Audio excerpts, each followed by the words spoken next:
नमस्कार बंधुरा तो आजकेर भिडियोते आमरा आलोचना करब मोटोरोलार একটা আপকামিং স্মার্টফোন সম্বন্ধে। মানে এই স্মার্টফোনটা চায়নাতে অলরেডি লঞ্চ হয়ে গেছে, এরপর খুব তাড়াতাড়ি এটা ইন্ডিয়া, বাংলাদেশ, পাকিস্তান এইসব জায়গায় লঞ্চ হয়ে যাবে। তো এই ভিডিওতে আমরা দেখব এই যে মোটোরোলার তরফ থেকে স্মার্টফোনে যে লঞ্চ হতে চলেছে এটার ফুল স্পেসিফিকেশন, প্রাইস, কবে লঞ্চ হবে, কী দামে লঞ্চ হবে, এইখানে এই ভিডিওতে আমরা এইসব সম্বন্ধে আলোচনা করব। তো চলুন শুরু করার ভিডিওটা কোনো সময় নষ্ট না করে আপনি যদি গ্যাজেট ওয়ার্ল্ড বাংলা চ্যানেলে প্রথমবার আসেন আর এরকম বাংলা টেক ভিডিও আপনি ডেইলি দেখতে চান তাহলে গ্যাজেট ওয়ার্ল্ড বাংলা চ্যানেলটা সাবস্ক্রাইব অবশ্যই করে নেবেন। তো প্রথমত আলোচনা করবো এটা ডিজাইন সম্বন্ধে। তো যেমন আপনি দেখতে পাচ্ছেন এই যে স্মার্টফোনটা ডিজাইনের দিক থেকে এক্স্যাক্টলি এরকম, তবে এবারে যে রিয়ার সাইডের ডিজাইন তার মধ্যে একটা আপনি পাবেন লেদার কভার আর একটাতে আপনি পাবেন পিওর গ্লাস বডি। তো এই স্মার্টফোনটার থিকনেস হলো 7.45 মিলিমিটার আর এর ওয়েট হলো 167 গ্রাম। ডিসপ্লের দিক থেকে আপনি এতে পাবেন 6.55 inch full HD plus 144 hertz 10 bit OLED display, তার সঙ্গে আপনার থাকবে 360 হার্জের টাচ সাবলিং রেট, 1500 হার্জ অব্দি ইনস্ট্যান্ট টাচ সাবলিং রেট। এর ডিসপ্লের ম্যাক্সিমাম ব্রাইটনেস হলো 1500 নিটস আর তাছাড়া এর ডিসপ্লেটা 20:9 অ্যাসপেক্ট রেশিও নিয়ে আসবে। তার মানে সোজা কথা বলতে গেলে প্রাইস পয়েন্টের সবচেয়ে বেস্ট ডিসপ্লে আপনি এতে দেখতে পাবেন। প্রসেসরের দিক থেকে আপনার এতে থাকবে স্ন্যাপড্রাগন 888+ প্রসেসর আর তার সঙ্গে মোটরোলার তরফ থেকে আসে একটা খুব নতুন ধরনের কুলিং সিস্টেম থাকবে যেটা নাম হলো মাল্টি লেয়ার ম্যাট্রিক্স আইস কুলিং সিস্টেম। ক্যামেরার দিক থেকে এতে আপনি পাবেন 50, 13 আর 2 মেগাপিক্সেলের রিয়ার ক্যামেরা, তার সঙ্গে 32 মেগাপিক্সেলের ফ্রন্ট ক্যামেরা। আর এর যে ক্যামেরা তার সঙ্গে আপনি অবশ্যইভাবে OIS এর অপশান পাবেন। আর এর যে 50 মেগাপিক্সেলের মেন সেন্সার সেটা সোনির তরফ থেকে নয়, এটা আসলে হলো অমনিভিশন কোম্পানির তরফ থেকে মেন সেন্সার। এই যে স্মার্টফোনটা টোটাল 3টে ভেরিয়েন্টে লঞ্চ হবে, একটা হলো 8 128 জিবি, 12 256 জিবি আর 12 512 জিবি। এই টোটাল 3টে ভেরিয়েন্টে আপনি দেখতে পাবেন। এর র্যামের কোয়ালিটিটা হলো LPDDR5 আর এর মেমোরির কোয়ালিটিটা হলো UFS 3.1 আর তার সঙ্গে আপনি অবশ্যইভাবে কোনো ধরনের SD কার্ডের স্লট দেখতে পাবেন না।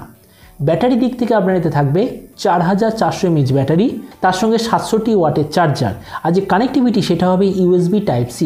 তো এবারে স্মার্টফোনের বাকি কিছু ফিচারোলজিতে আপনি পাবেন ডুয়েল স্টেরিও স্পিকার, যার সঙ্গে থাকবে ডলবি অ্যাটমসের certification, side mounted fingerprint sensor, 3.5mm jack আর অ্যান্ড্রয়েড 12 হবে আউট অফ দ্য বক্স।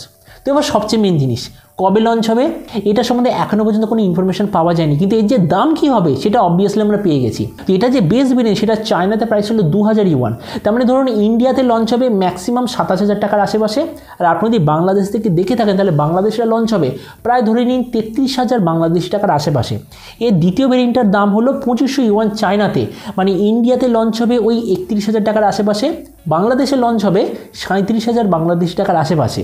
আর এই যে থার্ড ভেরিয়েন্ট ওটা চায়নাতে লঞ্চ হয়েছে 2700 ইউয়ানে, ইন্ডিয়াতে লঞ্চ হবে তার মানে 33,000 টাকার আশেপাশে, বাংলাদেশে লঞ্চ হবে 39,000 বাংলাদেশি টাকার আশেপাশে। তো এবার সব ভিডিওর মধ্যে এই ভিডিওটা আপনাকে জানাবো এই যে মোটরোলার ফোনটা যে আসতে চলেছে প্রাইস পয়েন্টে সবচেয়ে ভালো ফোন হবে নাকি নর্মাল ফোন হবে। তো এবার দেখুন এতে আপনি পাচ্ছেন 144 হার্জ 10 বিট ওলেড ডিসপ্লে, তার সঙ্গে 360 হার্জের টাচ সাবলিং রেট, 1500 হার্জের ইনস্ট্যান্ট টাচ সাবলিং রেট, যেটা এই প্রাইস পয়েন্টে কোনো কোম্পানি আপনাকে প্রোভাইড করছে না।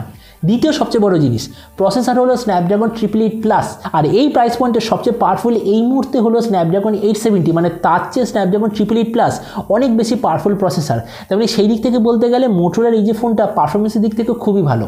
তাছাড়া এর যে র্যাম আর storage variant, battery, charger, dual stereo speaker, মানে একটা ফোনে বাকি আর যা যা স্পেসিফিকেশন হওয়া দরকার সব কিছু এতে আপনি পাবেন।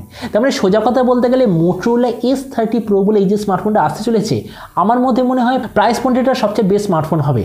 তো এবার আপনি যে কম সময় অবশ্যই জানাবেন যে মোটরোলার এই যে স্মার্টফোনে যে লঞ্চ হতে চলেছে এই 25 থেকে 30,000 ইন্ডিয়ান টাকার আশেপাশে, তো এই দামে আপনি কি এটা নিতে চান নাকি সেম দামে অন্য কোনো স্মার্টফোন আপনি নিতে চান, এটা সম্বন্ধে নিচে কমেন্টে দামে কি একদমই ভুলবেন না। তো চলুন দেখা হবে আগামীকালের একটা টেক ভিডিওতে। Till then stay tune and always remember think positive, be positive. Thank you.